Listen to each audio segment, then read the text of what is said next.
हमारे साथ जुड़े हुए हैं आईएएस अधिकारी श्री आयुष गोयल जी, जो उन्होंने अभी 173वें रैंक प्राप्त करके जिला कलेक्टर का पद हासिल किया है। हम उनसे बात करते हैं। सर, सबसे पहले तो आपका स्वागत करना चाहिए।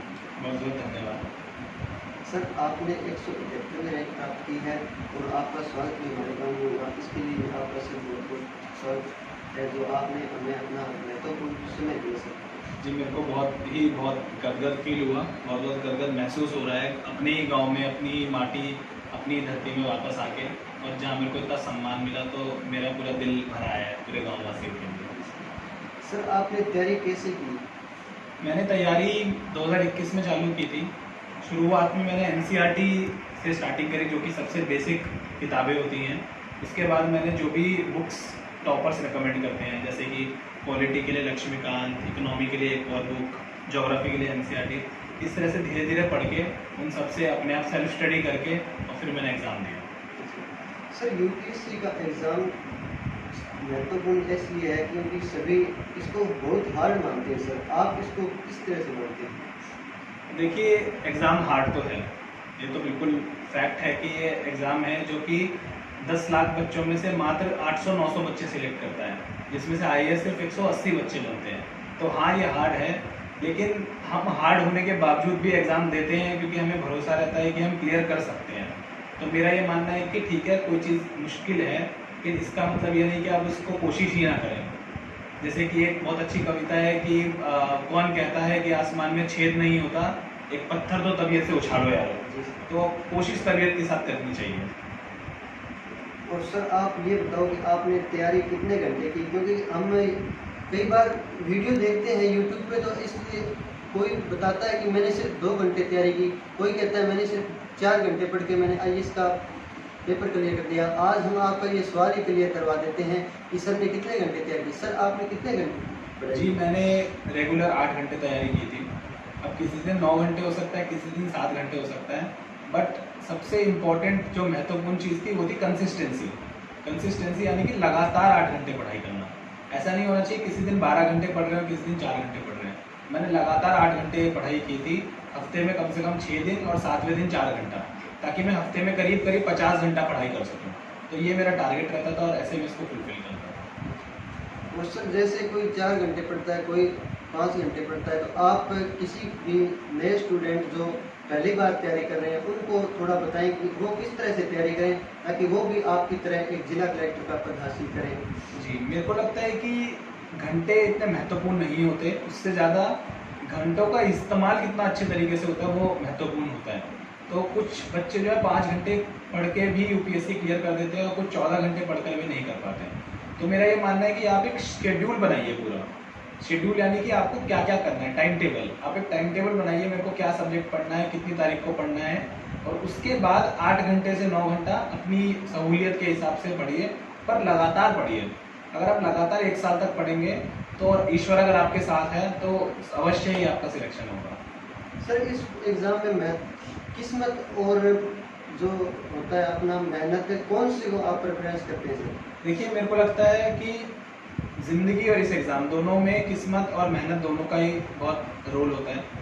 मैं बहुत छोटा सा उदाहरण दूंगा कि बैंक में जैसे लॉकर होता है, उसकी एक चाबी आपके पास होती है, दूसरी चाबी बैंक के मैनेजर के पास होती है, और वो तभी खुलता है जब दोनों चाबियां एक साथ लगाई जा सकें। तो ये 2 चाबियों की तरह है, दोनों में से अगर आपके पास एक चीज़ होगी ना तो आप नहीं सफल हो सकते। जब दोनों चीज़ें आपके साथ होंगी तो दोनों एक दूसरे को मिला के ही सफल बनाती है एक इंसान को। और सर, कौन से सब्जेक्ट को इतना महत्व दें कि वो उससे ज़्यादा है, या कौन से सब्जेक्ट को महत्व कम देना चाहिए, वो आप उसके बारे में क्या कहेंगे सर? जी, मेरे ख्याल से ये बहुत ही अच्छा प्रश्न है कि किसको महत्व दें। बहुत सारे बच्चे सभी सब्जेक्ट को बराबर महत्व देते हैं, मैं उसमें नहीं मानता। मैं मानता हूँ कि जिसमें ज़्यादा क्वेश्चंस पूछे जाते हैं, सवाल जिधर पूछे जाते हैं वो ज़्यादा ज़रूरी है पढ़ना पहले। तो सबसे पहला मैं पॉलिटी को देता हूँ, जो कि राजनीतिक विज्ञान होता है। दूसरा मैं इकोनॉमी को देता हूँ, जो कि अर्थशास्त्र होता है। और तीसरा मैं ज्योग्राफी और एनवायरनमेंट। इन 3 या 4 सब्जेक्ट को मैं सबसे ऊपर अपना प्रेफरेंस देता हूँ, क्योंकि इनसे प्रीलिम्स में 60 क्वेश्चन आते हैं और साथ में करंट अफेयर्स। तो अगर आप इन चारों पाँचों को भी अच्छे से कर लें तो 70-80 क्वेश्चन तो आपके बन ही जाएंगे। तो सर, कई बार अपने सोशल मीडिया वगैरह पर भी ये मैं मैसेज ट्रोल करते रहते हैं कि आईएएस में पूछा गया सवाल, और सवाल कुछ होता है और जब हम पढ़ते हैं तो वो कुछ और दिखाई देता है। सर उसमें कैसे सवाल पूछे जाते हैं वो भी आप एक बार क्लियर करें सर। जी, बहुत अच्छा प्रश्न है। जो भी आप यूट्यूब इंटरव्यूज में देखते हैं, इंस्टाग्राम पे देखते हैं, 99% चीज़ें बिल्कुल गलत होती हैं। जी सर। वो बस पॉपुलैरिटी लेने के लिए, प्रसिद्ध होने के लिए उसको दिखाया जाता है। आईएएस में जो सवाल होते हैं वो काफ़ी एनालिटिकल होते हैं, विश्लेषण से रिलेटेड होते हैं। विश्लेषण यानी कि वो पूछते हैं, चलिए आप एक जिले के डिस्ट्रिक्ट मजिस्ट्रेट हैं, आप एक जिले के कलेक्टर हैं और कहीं बाढ़ आ जाती है, राजस्थान में बाढ़ आ जाती है, तो आप उसको कैसे हैंडल करेंगे। तो इस तरह के सवाल पूछे जाते हैं असली में उसमें, और आपका आंसर मैटर नहीं करता कि उसका फैक्ट कितना करेक्ट है। फैक्ट यानी कि आपने सही बताया गलत बताया वो मैटर नहीं करता, बट आपने कितने कॉन्फिडेंस से बताया, आप कितना अपने आंसर के बारे में श्योर हैं और किस तरह से आप अपनी बात कह रहे हैं, वो ज़्यादा महत्वपूर्ण है। तो जो बच्चे अपने दिमाग को ठंडा रख के सारे सवालों का उत्तर अच्छे से देते हैं, अवश्य ही उनका सिलेक्शन होता है। और सर सोशल मीडिया कितना ज़रूरी होता है, या सोशल मीडिया का आपने कितना उपयोग किया सर? देखिए, सोशल मीडिया जितना आप मिनिमम रखें, यानी कि जितना न्यूनतम रखें उतना ही बेहतर होता है। मैंने YouTube का इस्तेमाल काफ़ी किया था। जो भी मेरे को टॉपिक्स जैसे कि ज्योग्राफी में या फिर एनवायरनमेंट में मेरे को नहीं समझ में आते थे, उनका मैंने YouTube से वीडियोस देखे थे बहुत सारे। बट फेसबुक, इंस्टाग्राम, इसमें जो टॉपर्स अपने रील्स डालते हैं, फोटोज डालते हैं, उससे ना आपका दिमाग में कचरा भर जाता है बहुत सारा, और आप ना उनको फैंटेसाइज करने लग जाते हैं। फैंटेसाइज यानी आप अपने आपको उनकी जगह रखने लग जाते हैं, जो कि बहुत गलत चीज़ है। इसकी जगह आप यूट्यूब पे एजुकेशनल कंटेंट देखें, और फेसबुक, इंस्टाग्राम, लिंक्डइन इस अकाउंट को अगर आप बंद ही कर दें 1-1.5 साल के लिए तो बहुत अच्छा रहेगा। जी सर।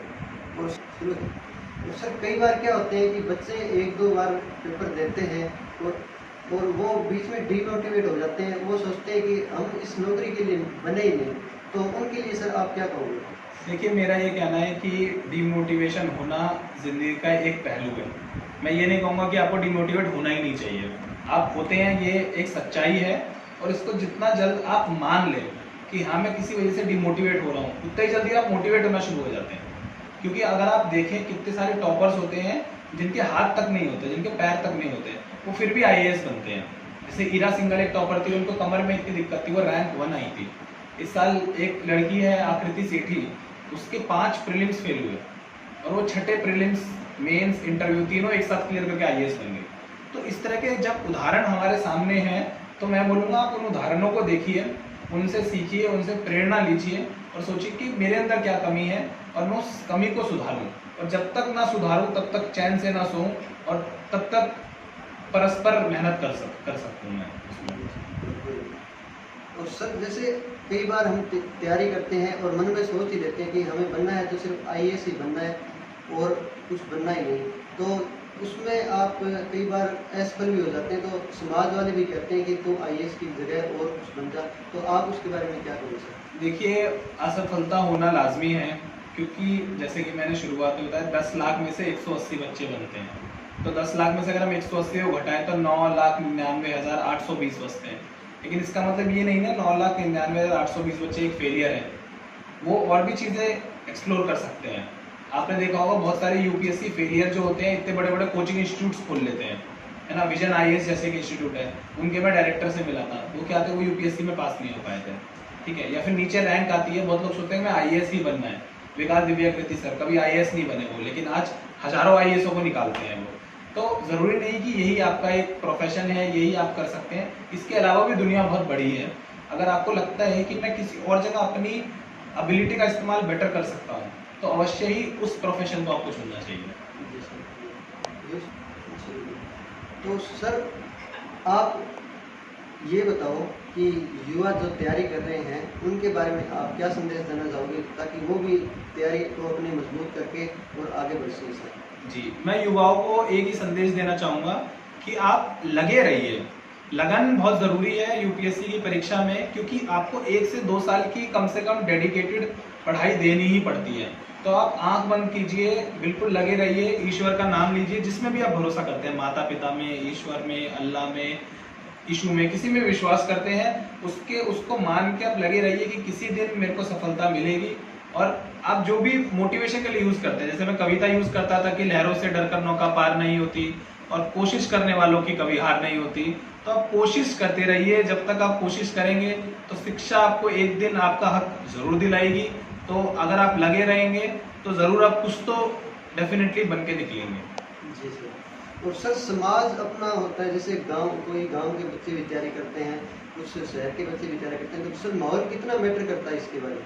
देखिए, माहौल कुछ हद तक मैटर करता है कि किस तरह का माहौल है, लेकिन सबसे इम्पोर्टेंट है खुद की लगन। अगर खुद की लगन अच्छी है तो हम देखते हैं कि बिहार के एक छोटे से गांव के एक बहुत ही गरीब तबके के एक रिक्शे वाले का बच्चा भी आईएएस बनता है और एक मंत्री का बेटा भी आईएएस नहीं बन पाता। तो इससे साबित होता है कि खाली माहौल से कुछ नहीं होता, बच्चे की लगन सबसे अहम है। तो अगर वो लगन होगी तो माहौल तो सेकेंडरी चीज़ है। तो आप लगे रहिए और बिल्कुल पढ़ते रहिए। थैंक यू सर हमारे चैनल पे आने के लिए। तो ये थे अपने आईएएस आयुष गोयल जी, और हम अब ठीक है।